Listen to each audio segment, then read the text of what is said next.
Kalunos-lunos na trahedya ang sinapit ng isang mataas na opisyal sa India. Gayon din ang 4 na iba pang sakay matapos bumagsak ang sinasakyan nilang eroplano habang papalapag sa isang paliparan kahapon.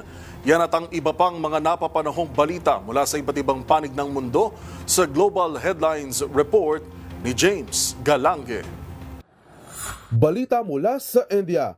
Bumagsak ang sinasakyang eroplano ni Indian Western State Deputy Chief Minister Ajit Pawar habang papalapag sa Barami Airport kahapon.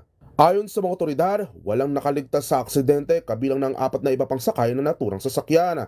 Sa inisyal na investigasyon, nawalan umano ng kontrol ang piloto habang sinusubukan maglanding at nang mag-crash ang eroplano ay agad din itong nasunog. Nakatakda sadang lumipad si Pawar papuntang Pune para dumalo sa isang campaign rally para sa nalalapit nilang rural body elections.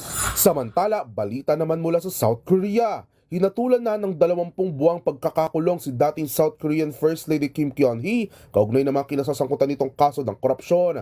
Kabilang din dito ang mga issue ng political interference ng nakarang administrasyon, kaya di na umano'y panlilinlang sa kanyang academic achievements.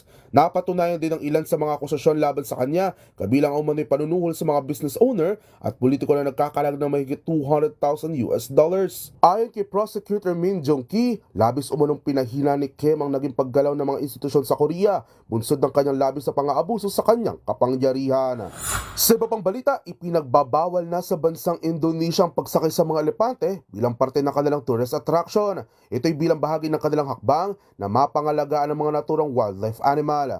Sa inilabas na circular letter ng Minister of Forestry Director General of Natural Resources and Ecosystem, mapaparusa ng mga pasilidad na susuway sa nasabing batas. Ito'y matapos maiulat ng mga animal welfare scientists na nakasasama para sa mga elepante ang mga naturang aktibidad na maaaring makapagdulot ng long-term physical at psychological damage. At yan naman nakalap nating balita mula sa iba't ibang panig ng mundo. Para sa MBC TV Network News, ito si James Galange ng DZRH TV, una sa Pilipinas, una sa Pilipino.